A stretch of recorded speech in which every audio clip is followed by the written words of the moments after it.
Well, good evening to everyone. Welcome to Wednesday in the Word. We are starting a brand new series this evening.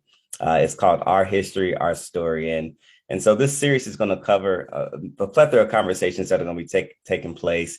And what we really want to cover throughout our time together over these next several weeks is how the story that we're writing today is impacting our history for the future and has been impacted by the history of those who have set the foundation before us. And so we are so excited tonight to kick off this evening with our very own brother Sherman Woodard. He is him and his wife and his family are members of New Era. And so we really want to highlight this individual, brother Sherman, his story, the impact that he's making for our community right now, and how his story is impacting the future of our history, especially for our young Black males. And so, Brother Sherman, I'll let you just kind of introduce yourself to the people and explain who you are. Okay, thank you for this opportunity. It's truly a blessing and a great opportunity here. Thank you. Like I said, Sherman Woodard. I'm been married to my beautiful wife, Julie, for 25 years this October, two beautiful daughters, beautiful and intelligent, Sierra and Mackenzie. I'm the director of student services at Ben Davis High School. I've been there since 1996, 95. Um, I started off I worked with just a small group of students. When I started there, I became a counselor, got my master's, became a counselor in 2001, then became the department chair in 2005. I've been there ever since. Then started a Giant Kings program in 2004 with a couple other brothers, and I've been facilitating that program since then as well.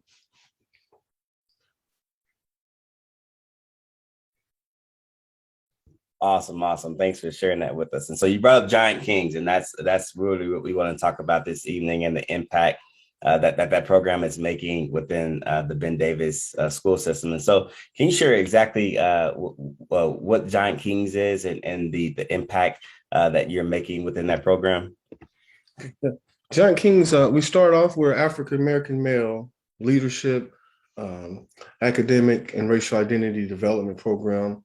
Um, we start. It's been a journey. It's just been a journey. I mean, I came in there with ideas of what I needed to do to, if you will, save our young Black males. But the growth that I had is what I need to help them recognize is what's causing some of the problems in our communities and how we can be part of the solution, and then allowing them to be in positions to make decisions and to help ameliorate our community. So we've been doing this since 2004. We started a cohort of 30 young men, and then we added 30 on each year from that.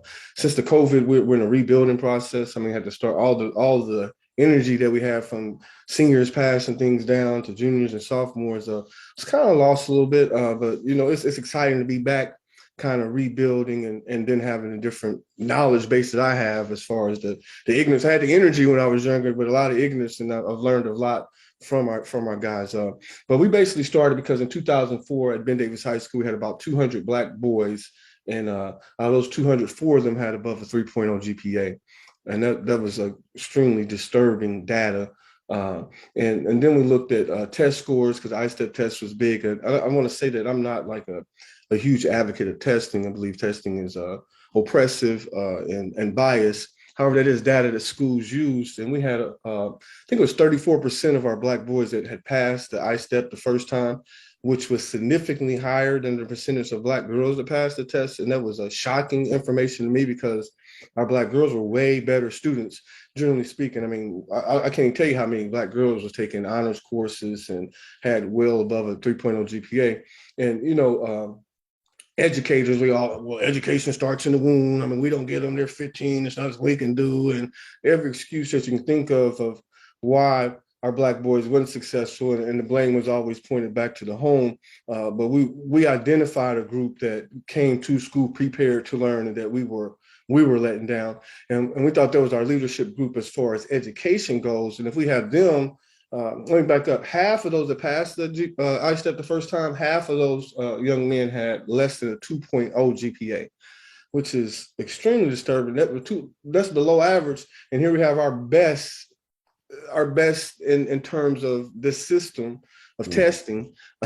They got less than 2.0. So we thought we'd bring those guys together. We grouped them. I don't know how important this is, but the identification process in the beginning, we put everybody that was projected to pass either part of the I-STEP on the grid and correlate that with their GPA, and the top 10 GPAs and the bottom 20 GPAs became the first cohort. And so we had a diverse group of young men, some that took education very seriously, some that kind of given up on that route, and told them, gave them expectations of excellence and being leaders in the school, and feeding them with Black history and information on how this was a struggle that we needed them to be out front leading.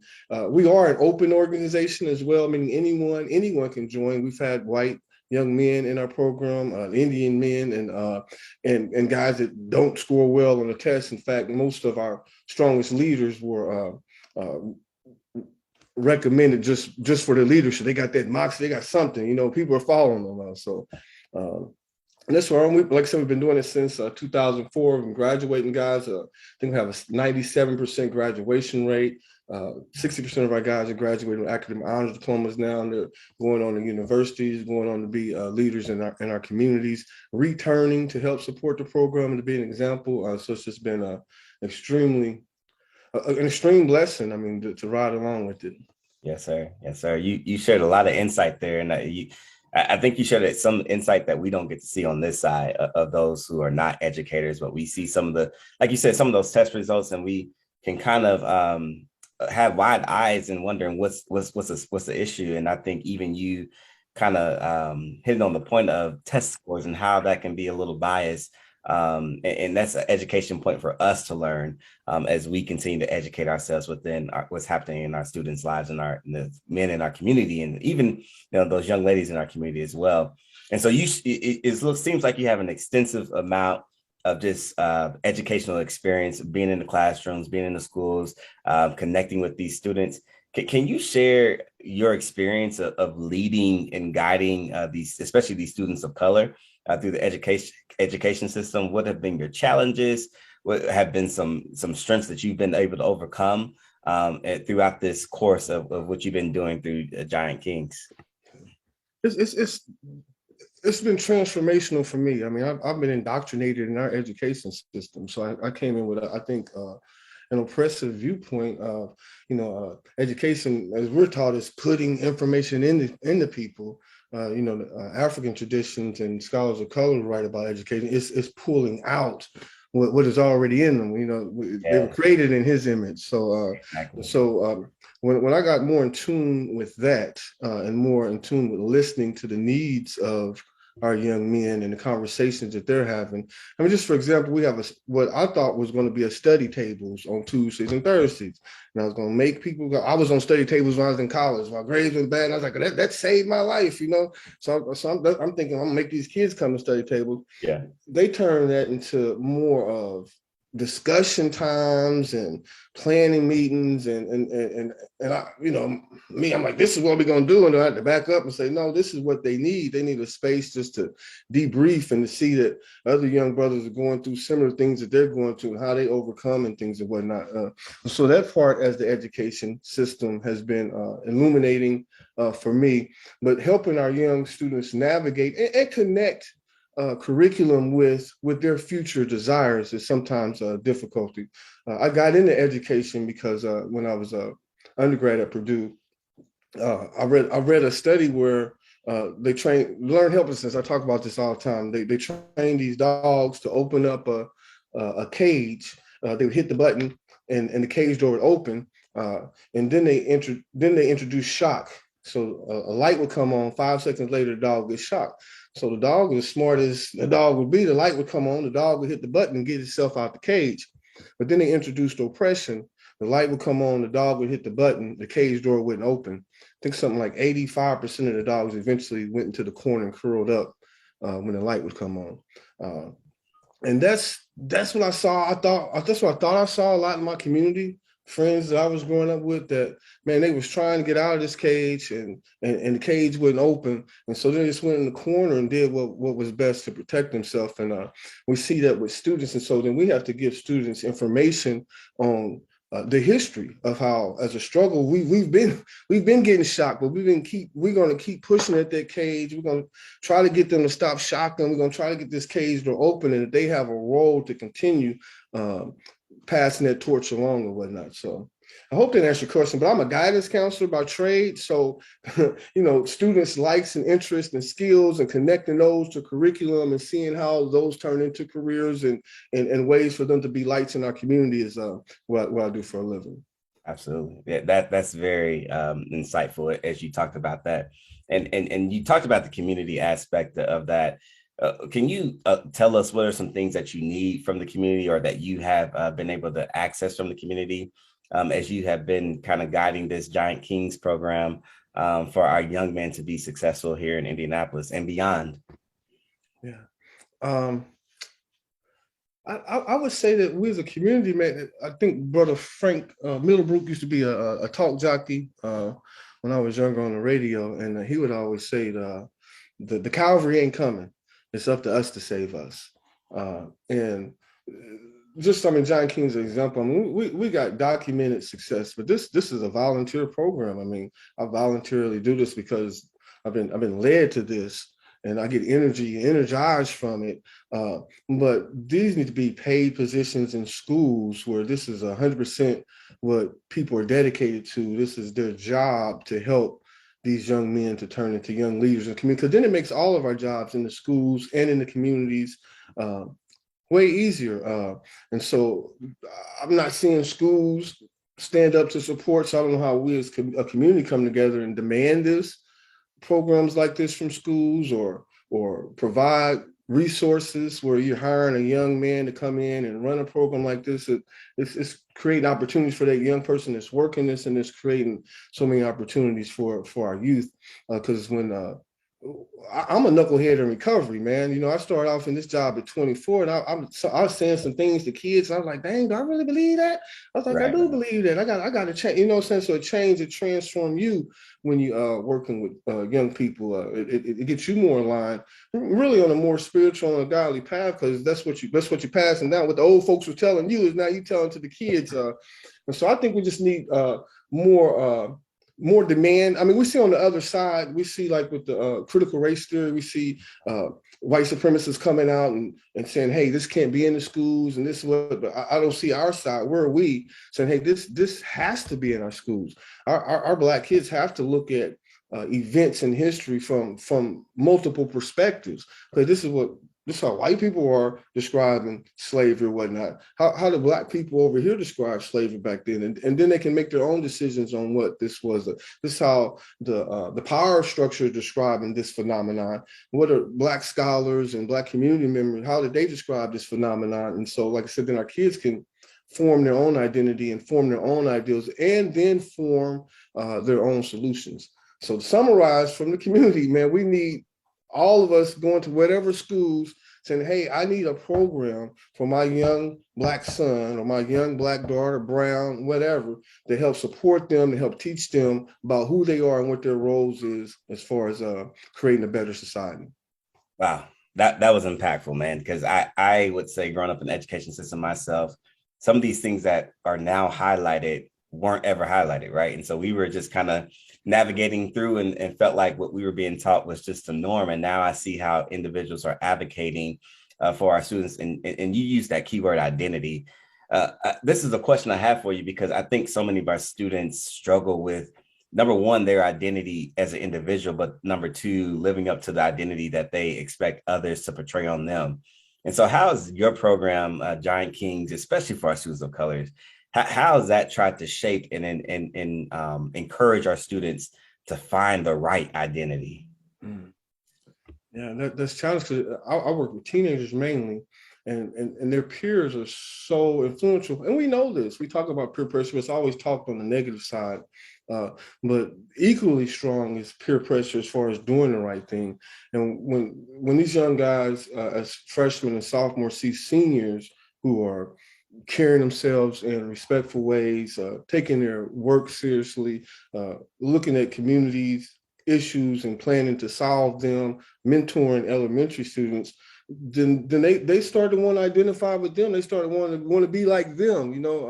Always we mentor elementary students. For lack of a better word, I say mentor. We spend uh, two 2 days out of a month with these young guys, and we gave them a survey on what they want to do as an adult. And I knew the answer already. I knew they wanted to be rapper, actor, professional basketball player. And so I had the next lesson already planned. But shocking to me, that's not what they said.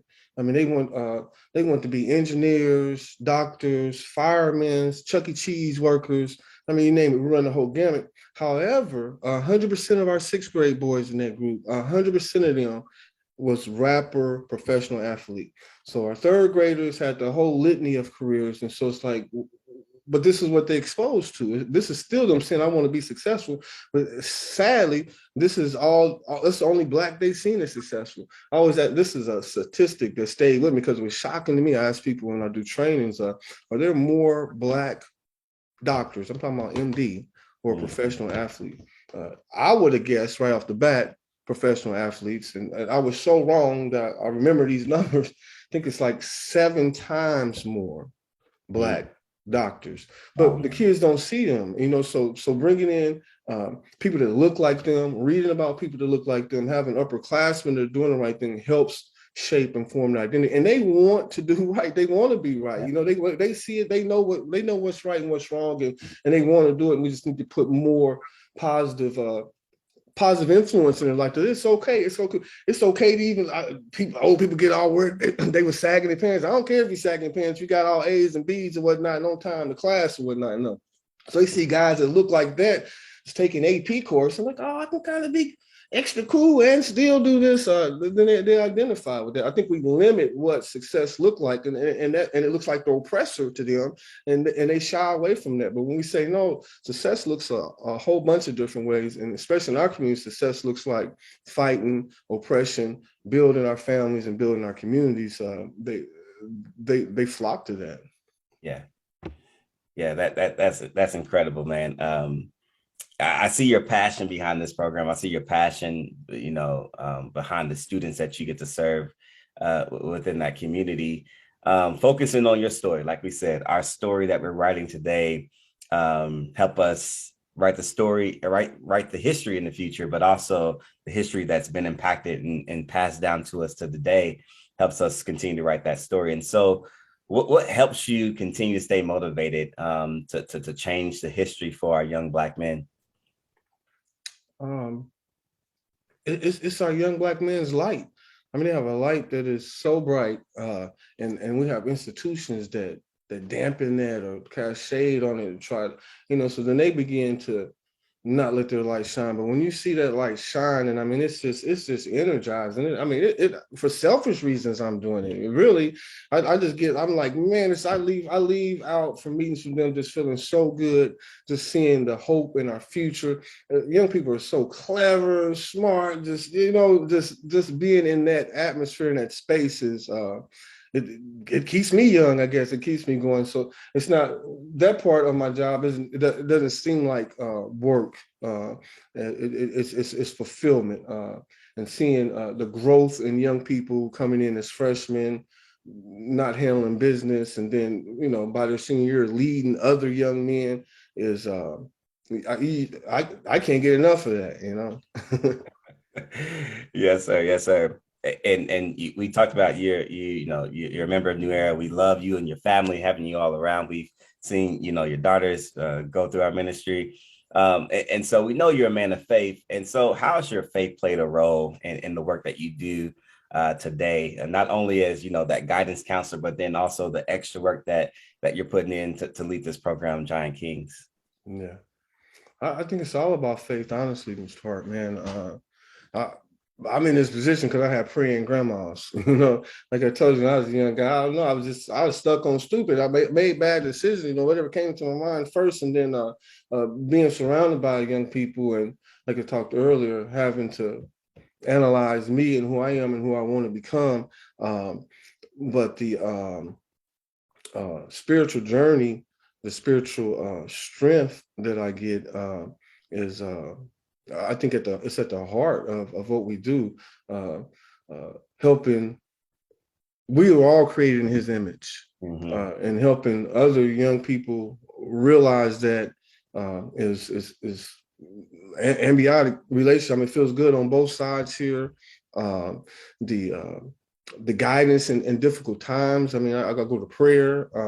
I go to the principles of the Bible of treating others. I mean, these are lessons that we're teaching young people, treating people how you want to be treated. And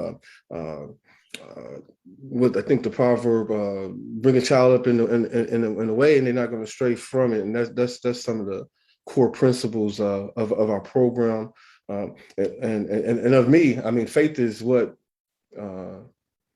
it's my North Star in challenging situations and good times. And I know that, like I said, praying family members have me where I'm at today, got me through younger days. And I feel blessed to be in the position. I feel it's a blessing to be able to work with students and families. I feel it's my ministry, really. So.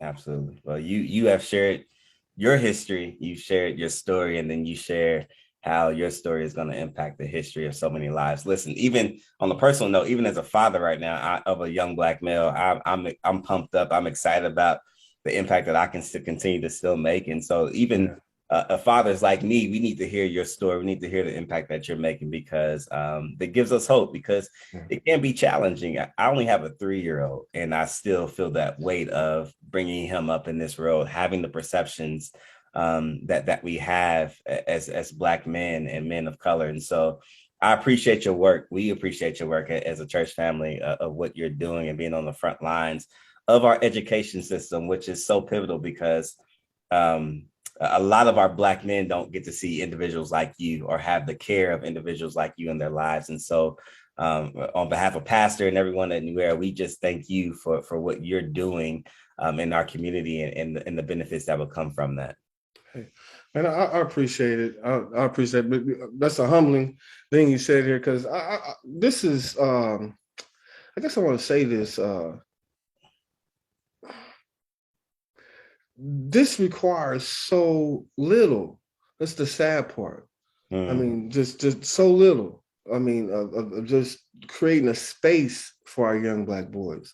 And in that space, they're going to solve problems. They're going to create manifest more beautiful selves.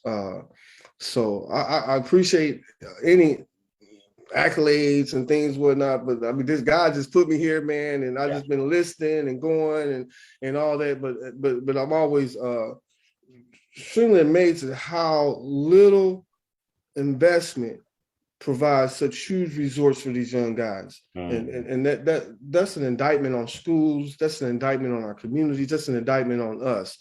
A little bit of space, a little bit of time, and a little bit of care is a solution to many of our young people's problems. So, and I'm praying for you and your 3. I had 2 daughters, but it's scary, man. It's like, man, I want to do right. I want to raise a strong child, but then I know I don't. I want to be careful. I want this or whatnot. But I know, I mean.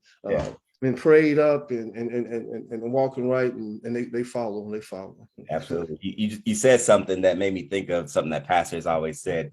He's often said it's not the seed, but sometimes it's that seed that the soil is placed into. And so how do we start to change the soil around these seeds, these boys in our community? And I believe that you and what you're doing in that entire program is that soil that our boys need to be in, to give them better promises, better futures for their lives. Okay. Thanks a lot, Mr. Hart, man. Yes, sir. Appreciate it. We appreciate everyone for watching tonight. We thank you once again, Brother Woodard, for joining us today, and highlighting what you are doing in your story and how it is changing the history of so many. Thank you. Thank you, guys. Take care. Thank you.